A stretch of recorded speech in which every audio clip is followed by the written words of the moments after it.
and welcome back to the Get Loved Up podcast. I am so happy to have you here. And today we have a special guest. Hello, Akosia. How are you? Hi. I'm good. How are you? I am so good. And I am still high from the energy that you brought to the Get Loved Up retreat. Wow. Oh, I'm glad. Where did you get out? You've been doing this. I was reading up on you. You've been doing this since you were 3 years old. 3.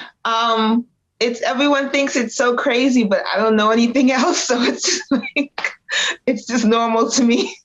And just to give everyone a little background, Akosia did the African dance / fitness at our Get Loved Up retreat and rocked us. I mean, our bodies were feeling it. We felt good. We felt invigorated. Can you tell us a little bit about your background? Because your background and your story is just phenomenal of how you've taken this thing. Like you said, you've just done it naturally since birth, but now you've created a massive community and career from this passion.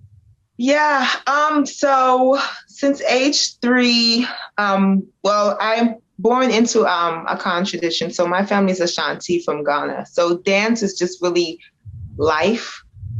So I've been on the stage since I was 3, but it wouldn't be till I was maybe 12 that I realized it actually was a stage.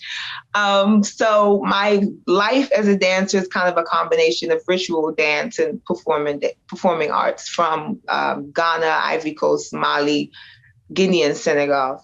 And then everybody thought I was going to go to undergrad and get the degree in dance. And I just looked around me, and so many of my friends, their careers were over by the time they were 30s, just the injuries and the lifestyles they were living. And this dance industry just kills your body.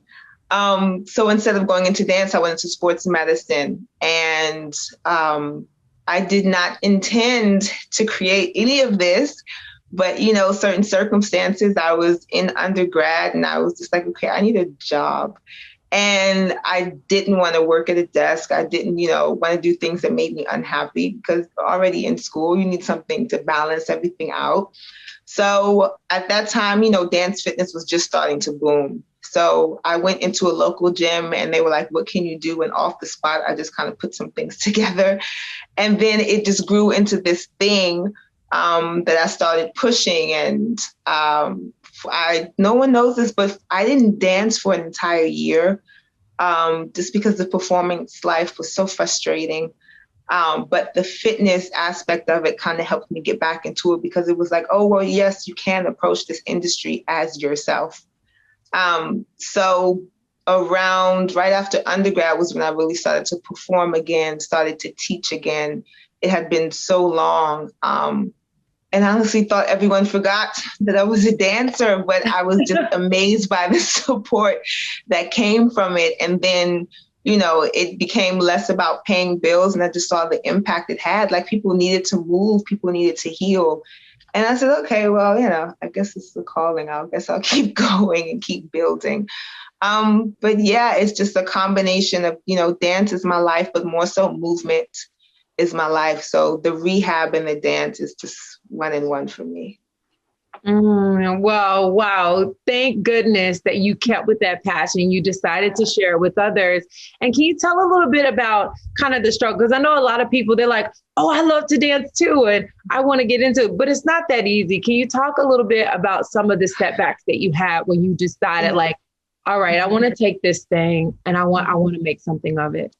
Yeah, it's really not easy. And I'm almost disappointed at how the industry portrays this career, because it's, for me, I think it's just too image based. And I think it really loses what it is that you're really doing. And for me, I came from the generation where, it was more about the skill and the technique and how many hours you put into the studio. The performance aspect was something that came last for us. Like, we had to go through a little rite of passage before we were even able to teach. And so the dance industry now it's completely different, and it's really hard. That has been one of my major setbacks, is trying to adjust to the image-based promotion aspect of what the dance industry is now. But I think the most important thing to people who are trying to get into it is to figure out how you want to be a part of the industry. Everybody doesn't have to be a performer to be a dancer. You know, everybody doesn't have to be a dance instructor. Everybody doesn't have to be a choreographer. Understand what a choreographer is. You know, there's just so many different ways to get into it. And I think if you don't really establish what that is, then that it's so easy to get lost. You know, it's so easy to get injured. It's so easy to just get pressured by, you know, content. You have to push content.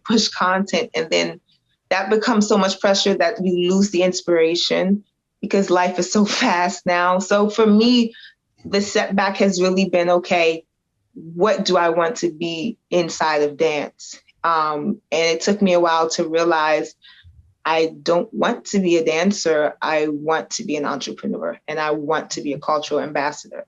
And at the end of the day, you know, dance is already in me. Like I said, I was dancing before I knew what it was. It's how I pray. It's how I communicate back home. So that has been the biggest setback for me, is understanding what exactly it is, because this industry makes it seem like if you're not a performer, you're not a dancer.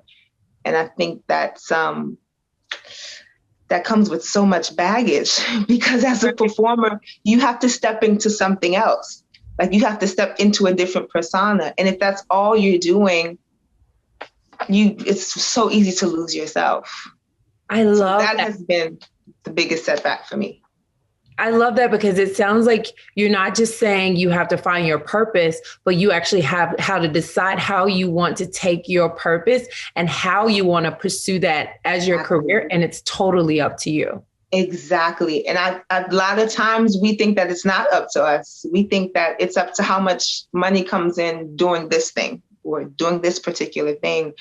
And it becomes like you're just chasing money or you're chasing trends. And you don't realize that, you know, if you create this space for yourself, you know, the wealth will come to you. Like you can demand that what you want comes to you if you create that space. And it's really sad that, you know, the dance, even the fitness, especially the fitness industry is not pushing that. And I think that's where a lot of the mental illnesses in the dance and fitness industry, and I've, you know, being a rehab specialist and a teacher in all these arenas and being in the community and the commercial industry part of it, I've seen the good and the bad of it. So I really think, decide what you want to do, not just what you want to be, but what impact you want to have. I mean, if you want to be a performer, cool. That's absolutely great. But even then, you know, like understand what that means, because it can be a little tricky, you know, especially the performing part. Well, we're very passionate about mental health at Get Loved Up. So can you share a little bit about what person, there's a lot of people listening who are performers, who are dancers or went from dance to yoga, but still have that passion. Yeah. Can you share a little bit about the mental health challenges maybe you personally went through and how you kind of like overcame that, or people that you know who have been through the mental health challenges? I'll start with myself.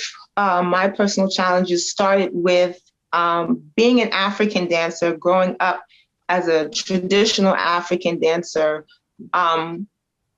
Once I got out into the world, because I admit I was sheltered as a dancer, because I grew up, you know, back home, the ballet mentality is just like a village. You know, we still audition, you still have to do all of that, but it's just like, you're just putting your traditions on stage, right? And then when you come out of that and you kind of go into the world, especially in the US, it's just like, as a traditional African dancer, the stereotypes can almost be consuming. So you get these gigs where you're just like, I've gotten gigs where I've just been a background for a disease, you know, an event, you know, that pictures Africa as poor. That's been my, you know, I'm just like, I'm this skilled dancer and I'm just here as the background, or to make it feel more African, you know what I'm saying? So that's what pushed me over the edge, because for so long, I was able to pay the bills, but it was just like, I'm not being acknowledged as a skilled dancer. And even worse, my culture is not being acknowledged as something that's a real human experience. So for me, that hit hard, because even now it's just like how you picture African dance. It's just like, oh, well, it's just free up. It's just movement. But then you go into the ballet or to modern dance or even hip hop with that attitude and you are shunned. Shunned. Right. So that was my personal struggle in the beginning, because even being that young, it was just like, well, maybe I'm not a dancer, and, maybe my skill and even my culture maybe just isn't that serious or isn't that important. That was my personal struggle in the beginning. And then going with that attitude into the commercial side of the industry, it was just like piling everything on, because you get there and it's just like, well, my hair is completely natural. I had never straightened, or I'd never like natural my whole life. So that was something different, and then going into rehearsals was different. Like I was used to going into rehearsals ready to sweat, not going into rehearsals made up, ready to audition, so for me, it was a complete culture shock. And that really did something to my spirit as a dancer. And then going into the fitness industry now, that's when I took a break and then went into the fitness industry. And I was introduced to fitness completely different than everyone I was working with. I came into it through kinesiology, through biomechanics and, motor learning. That's like I was on my way to med school. And then when I got to my first job as a personal trainer, it was like, I literally had my manager was like, your pants aren't tight enough. You can't wear track pants in the gym. We need you to do more strength training because, your stomach is flat, but we need a little bit more definition. And I'm just like, but, I'm literally in the gym looking at these trainers killing bodies, just like killing joints and just doing the wrong things. And I'm like, but my resume, right? Like, they were hiring gymnasts who had no certification training, but they had the body.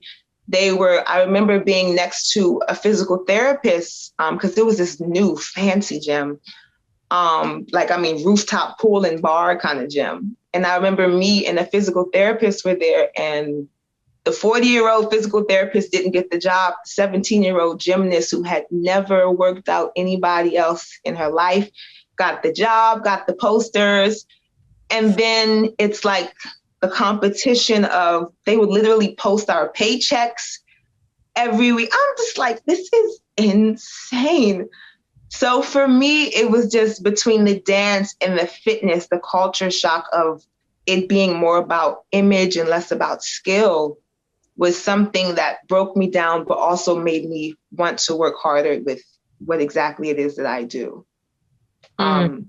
And so I think if we could, with Instagram now and Facebook, and no one knows how to post a picture without a filter, and, we got to get surgery before we become fitness models. And I'm like, so my clients are coming to me completely confused and discouraged. So I think that is probably the biggest struggle for dancers from my generation, because we're used to looking bad and killing the movement, not looking good and going lax on the movement. So it's not to put anybody on the spot, but from that has been my biggest challenge. Just, it's almost like the world kind of flipped when I went public with what it is that I do. Yeah. And everybody I'm speaking, my peers, that it's been pretty much the same thing. So we're trying. Right. And I think you're not alone. And I think we're trying to speak more about that. And I'm glad you brought it up, because I feel like it's bringing more awareness to where are we losing the quality? Exactly. It's just about, appearances, but the quality. And I see that in yoga too. It's just about, I can imagine.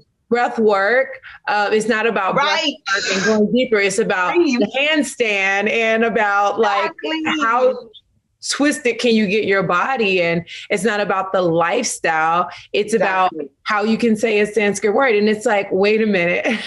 Completely just lost. And I've seen it with yoga. I'm like, you guys know this is a religion in certain parts of the world. Like, where's the meditative aspect of what you're doing? It's just for like contortion. Are you a contortionist or a yogi? So I definitely, I get it.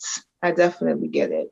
So what message do you want to send out to the people that are listening to this podcast who are seeing the same things? Like, how do we stay focused on keeping the quality in and staying focused on our purpose without getting overly discouraged with all of the other that's out there and it's not going anywhere?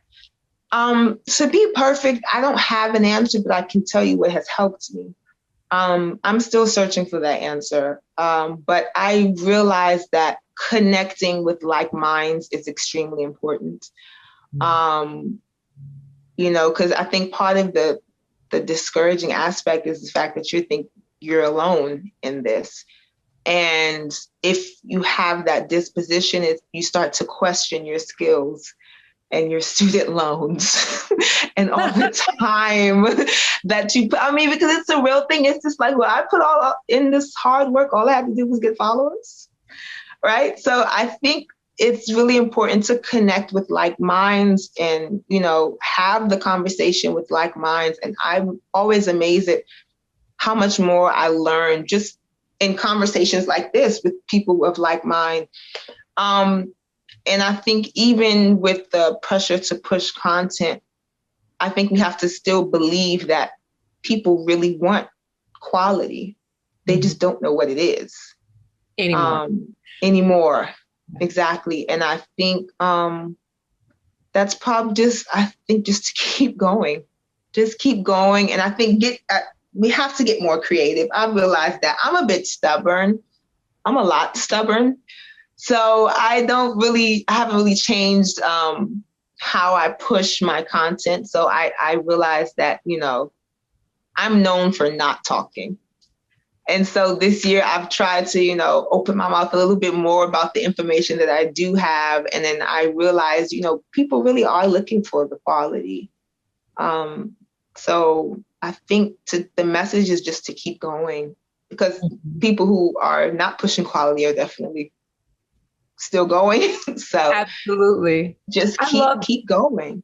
I love that message, because you're right. The people that's not quite, they're going to go and be consistent. So those who get discouraged, it's like, what encourages me is that if you don't, then it won't be there. There will be a void. But the more, I love that you said, just connect with like-minded people, because that's what community is all about. And that's why we created the Get Loved Up community. Because, like, you know, this is a safe space for everyone to just be who they are. You don't have to be perfect. We can talk about the flaws. We can talk about the challenges. We can talk about ways we feel guilt and shame and disrespected and neglected. And I feel like that does help, just to know, like you said, that you are not alone. We're all feeling the frustration and the disgust. And, we're all feeling it. It's your time to step into your full power and potential.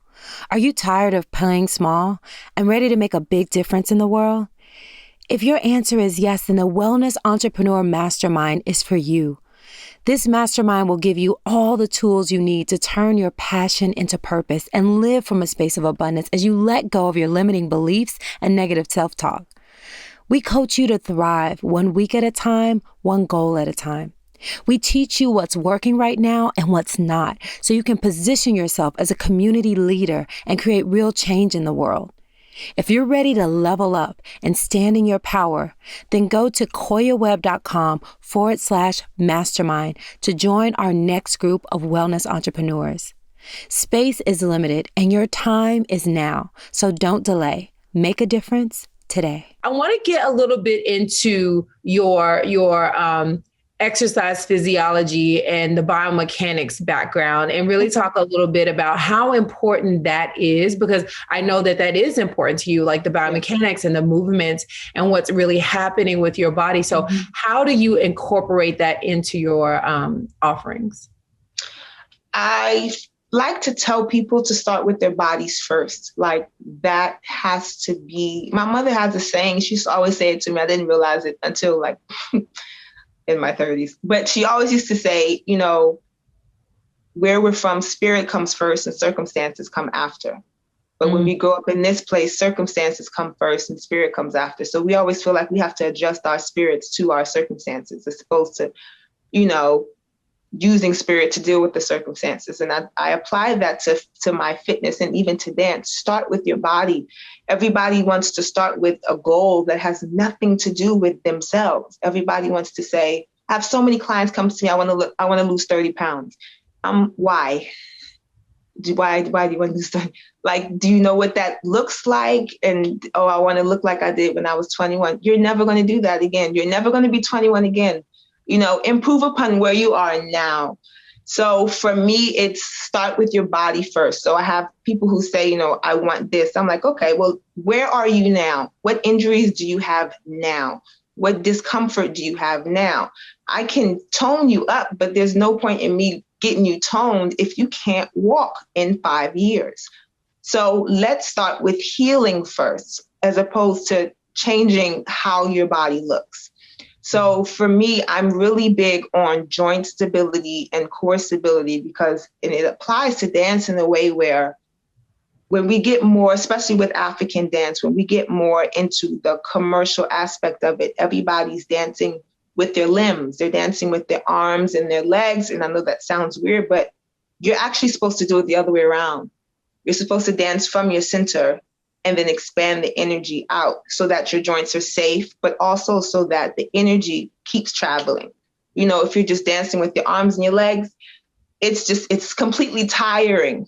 All of your force, all of your life is in your center. It's in your heart. It's in your core. It's in your womb. So for me, dance and fitness is the same. Let's start with core strength and, you know, pull that idea outward. So what's the core of your joints? Let's start with the muscles around the joints that hold it in place so that we're not just dropping our weight and just wasting away at the cushion in between the joints. So if we strengthen the joints around it, maybe you won't need surgery because you can hold your body up in place, you know, and everything, you know, the other thing with fitness, it's like we judge it based on how much it hurts. And that's so dangerous because I had one of my mentors tell me a good trainer doesn't make you exhausted. A good trainer makes you better. So, you know, you can get through, anybody can get through a workout, but can you progress to the next workout? You know, if you finish this workout and it's not for your body, everybody's not supposed to do plyometrics. You know, everybody's not supposed to do absolute strength. You have to see where your body is first, deal with your injuries first, so that the only way you can go from there is up, as opposed to starting at a level that might get you toned and then you have to drop back down to rehab and lose all of your progress, right? Mm-hmm. So this industry has made it seem like if it's not an instant result, it's not going to happen. But if you take your time to that result, it might last. So much of what we do with fitness now is making the body react to certain stimuli as opposed to adapting to it. So with all of these crazy diets, okay, you're going to drop 20 pounds. Okay, I guess that's safe. You're going to drop 20 pounds. But once you finish the crazy diet, it's going to come right back because your body's reacting to something. It's not adapting to something, which is what it should be doing. Right. And I think a lot of that comes from the idea that it does not have to be instant gratification. It doesn't have to be instant satisfaction or instant replica of someone else's body. So for me, it's start with yourself. It didn't take you 5 days to get to where you are. It's not going to take you 5 days to get to where you want to be. But if you're okay with where you are now, you won't even need to worry about that timeline that you're creating. I love that. Absolutely. I love that. And I also love that you really broke down what happens in the body, because I completely ruptured my ACL and I didn't get surgery. So I love that you call that out, because what I did is I just strengthened my hamstring and my quadricep, front and back of the thigh. So now I can do all the yoga moves. I can run. I can do all the things, but I don't have an ACL. And a lot of people were like, you'll never, like I was told by the doctor, you will never be able to do dynamic sports. You'll never be able to do this. You'll never, and I can do all of those things because our bodies are so miraculous. Right, exactly. And the people have to realize that it's okay to do your own research on your rehab. You know, you don't orthopedists are trained to do like snap fixes. They're not trained to heal. They're trained to just fix, right? Try to heal first. You know, that's what the body does naturally. Sometimes it does it blindly, you know, when you're healing in certain ways and the fascia lays wrong, the tissues lays wrong. But just like you heal first, work on your alignment. Make sure all the length tension relationships around the joint are at the right place. Like, you know, the body is meant to recover. So try and recover first. And a lot of times it's your lifestyle as well. What's your diet look like? Sleep, what are your sleep patterns like? That has a lot to do with pain management if you actually rest, you know? So yeah, definitely. I have so many of my clients, and I was known for that when I finally found a gym that I liked. And I'm going in there thinking I'm going to train athletes, and they're sending me all the injured and elderly people. But it's like so many of them came to me and said, my doctor said I can't squat. I'm going to say this now. I think that is the worst advice you can ever get, because that is the most fundamental movement of life. How are you going to use the bathroom? How are you going to sit on the couch to be lazy? How are you going to get in the car? How are you going to get out of the car? Walk up steps? You know what I'm saying? The squat isn't everything. So it's also fundamental because it's healing, right? It's no deep impact into the joints. You know, it's isometric contraction. It's the right kind of stability around the joint. So instead of saying, I can never squat again, learn to squat right. You know what I'm saying? Learn to push the weight back away from the joints and into the muscles that are going to carry it. So for me, it's just like, okay, heal. Don't just be quick to fix. Like you can, the body is okay. Obviously, if you need to go to that measure, fine, but try and heal first. Research. I love that.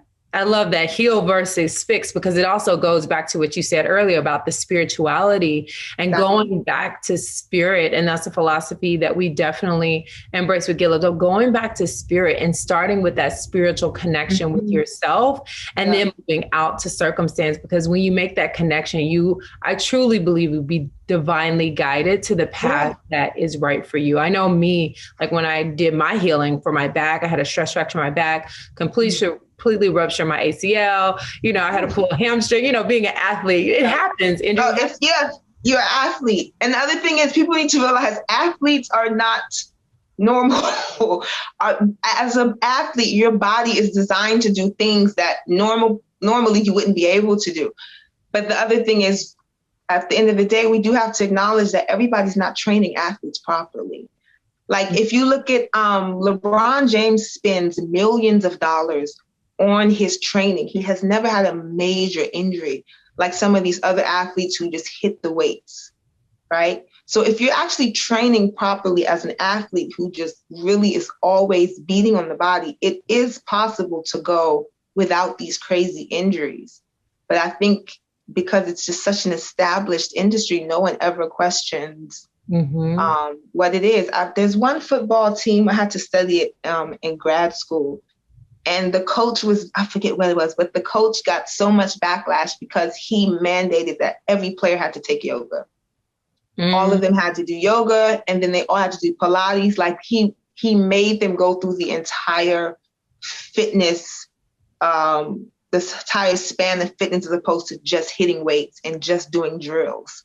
So he understood that the body is supposed to train in different modalities. And I think especially as athletes, especially as teachers, really have to pay attention to that. Absolutely. Because my degree is in exercise science too. So the fascia, the health of the joints, the ligaments, everything that you said, like all of that is so important to the whole health, and not just athletes. I feel like athletes are a good extreme example. Exactly. How when you get injury, you can't heal from it. And then how you see you heal and the next year back out there. Whereas sometimes as a person who's not an athlete, you get healed and it's over for you. And if you look at athletes, they know like they beat up their bodies all the time. And then next year back to the field, not always healed though, but I just I just say that to give people hope that it's possible to heal. But as you said, it takes so much time. I think people also don't get to see that side of it. Like they don't get to see, they only see athletes in their best form. Even with, singers and pop stars, they only see them when they look the way that they're supposed to look. I don't know. You know what I'm saying? Like they don't see the training that happens. They don't see the fact that, dieting is hard. These people have private chefs, so it's going to be a different journey for everybody. And I think it's really important. I wish that the industry would do more of showing the entire process to people so that they aren't so discouraged when they're like, well, this singer popped up with a 6-pack. I'm like, well, yeah, it's time. You just take your time. So yeah, you're absolutely right. And I think some people that are conscious, like you said, like you are showing more the process. Okay, this is me in the gym. This is what I'm eating, and showing the different steps that it takes. So can you talk a little bit, because I know you have a certification. So can you talk a little bit about your offerings and how you're creating a healthier space for people? Yeah, sure. So I created Outside Enterprises. It started with the Outside Dance Fitness Program. And that's like a combination of, we only play African music. So it's Afrobeat, Sukusu, Ndombolo, Makosa, maybe a little bit of soca, and South African music, East African music. And it's actually based on the Ndombolo movement, which is from the Congo. So way back when, they have something they call in Congo called Nkumba, and that is your womb. So I know you guys have seen the whining. You saw it in the class, right? Yes, that was whining motion. I mean, you winded us for a long time. You gotta do it. So that movement was created centuries ago to strengthen the womb so that women would be able to give birth safely, women would be able to recover from birth a little better. And then the men started doing it as kind of a tribute to women. And then over the centuries, it made, with different kind of migrations, it made its way through West Africa, East Africa, and then over into the Caribbean. So that's where that wine comes from. And then, I realized that in the beginning, it is a crazy core workout if you do it right. And then if you add the squat position, because traditionally, when you do it at the performance, your heels are kind of up. But, when you start adding fitness and stuff, you got to switch the form a little bit. So outside is kind of based on that. And it's really fun. It's more muscle targeting than a cardio workout. So that, for me, creating that space and certifying instructors, it also created a community. I didn't realize that was happening, but it created a community of people who started to take their health a little bit more seriously. So from there, I started offering personal training and rehabilitation services. Had to close the studio with the pandemic, but I'm still doing it virtually. And then from there, I created my performing company because people like to dance. People like to see what it looks like on stage with all the costumes and the glamour and everything. And then we came up with the apparel line so people can, get into this whole culture of it. And it just created this whole world of things.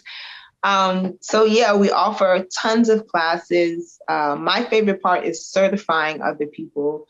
They are not just equipped in choreography, but, my sister is a hospitalist. She's an internal medicine physician, and she helps me with the coaching. I bring in different people. So the certified instructors are studying and training for 4 months before they're done certifying after they audition. So when they teach you, they're not just dancing and moving in front of you, but they're actually helping you to progress. So yeah, between the classes and the one-on-one sessions, I'm just, and then the dancing, the choreo classes, because sometimes, you don't want to think too much. You just want to move. So just trying to create this whole world of health and culture.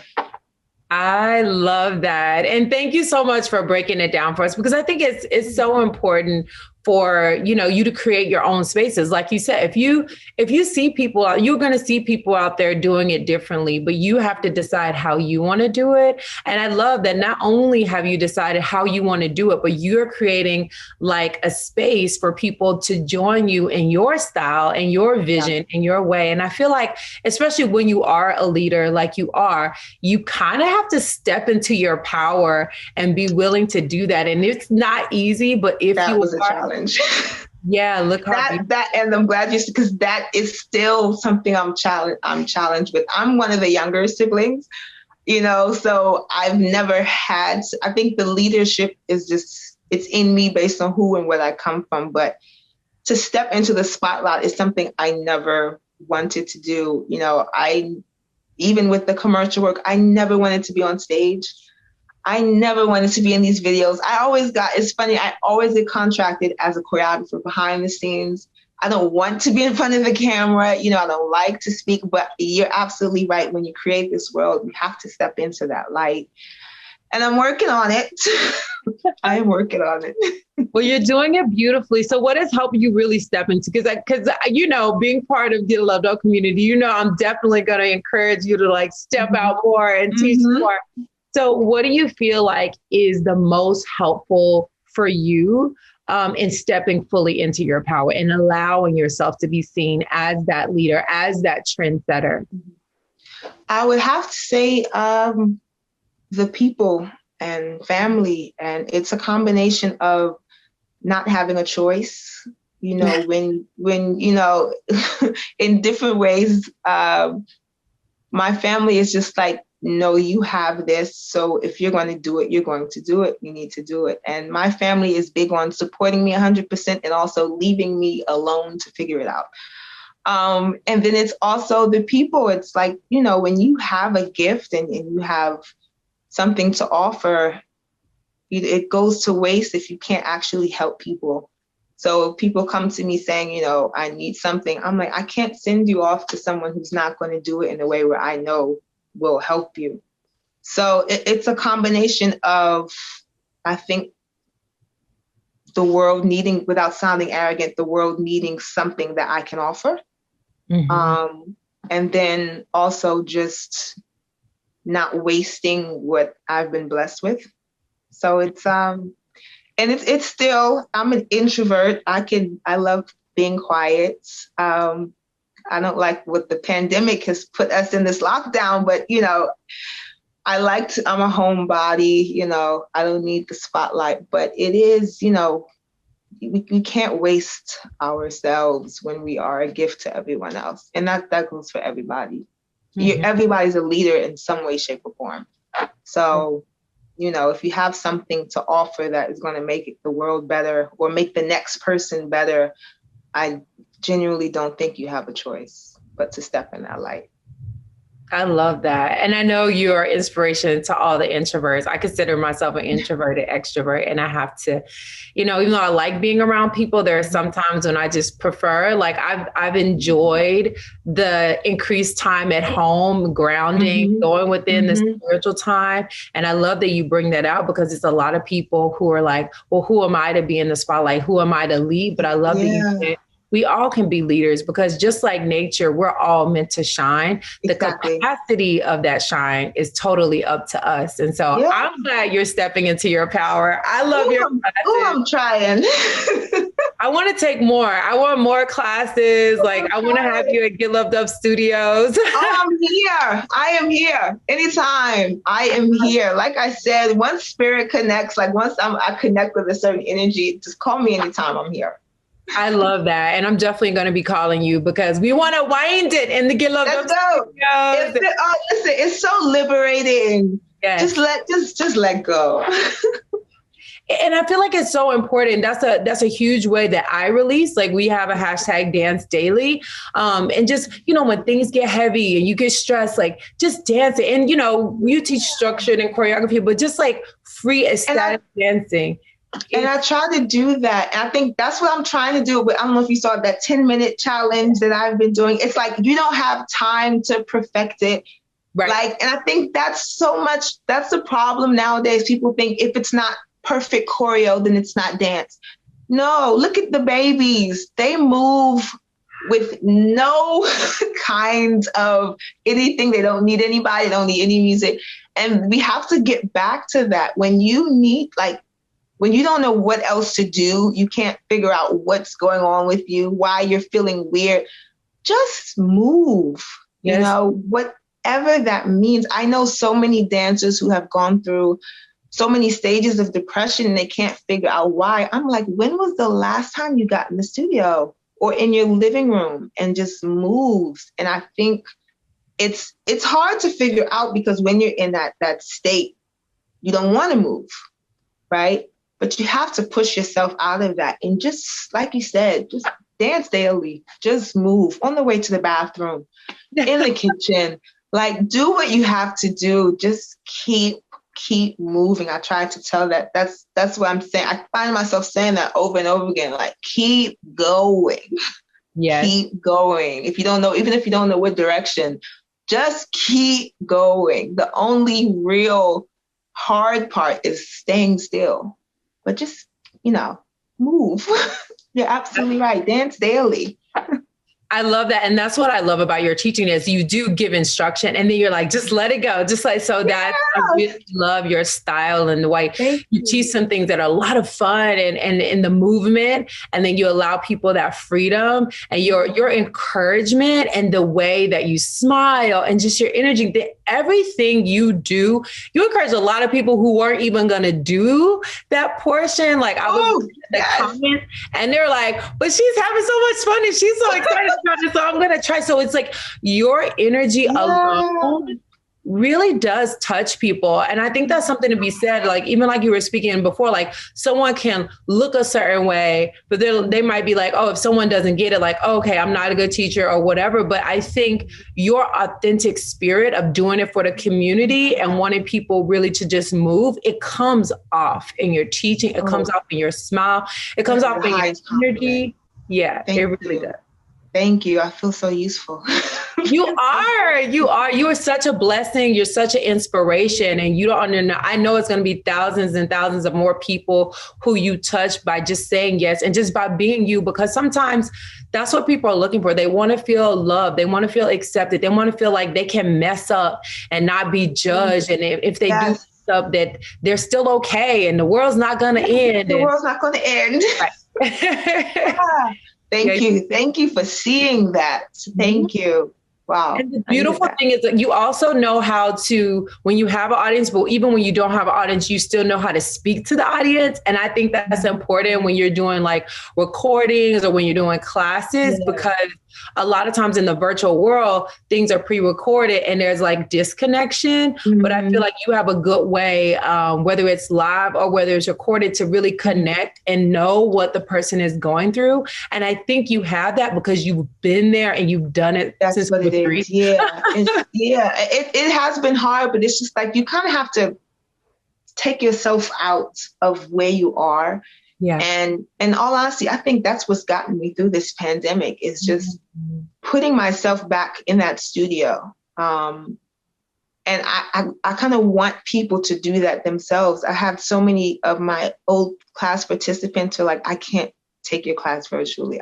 I need your energy. And I'm like, then you know, at the end of the day, we got to adjust. We have to find a way to get that energy. And I think if you just place yourself back in that time and space, then you can do it. And I think that is really the job of an instructor.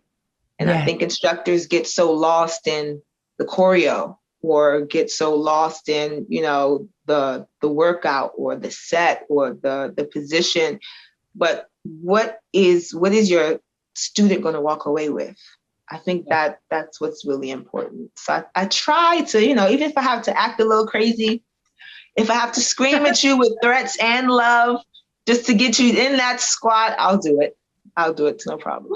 I love that. And you did a lot of that loving energy and that loving, they call it tough love.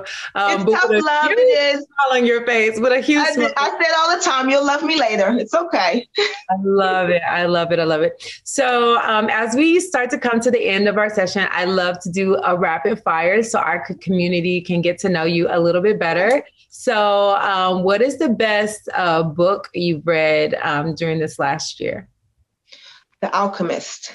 I keep reading that over and over again. It's like when I need to find myself, I just go, I don't even need to read the whole book. I just skim through any quote in that book. It's just like, for some reason, it applies to every stage of my life. So it would definitely be The Alchemist. I love that. I love that book. So good. And what about your favorite show? I know we've been on the TV a lot. Do you have a favorite show? Seinfeld is my favorite.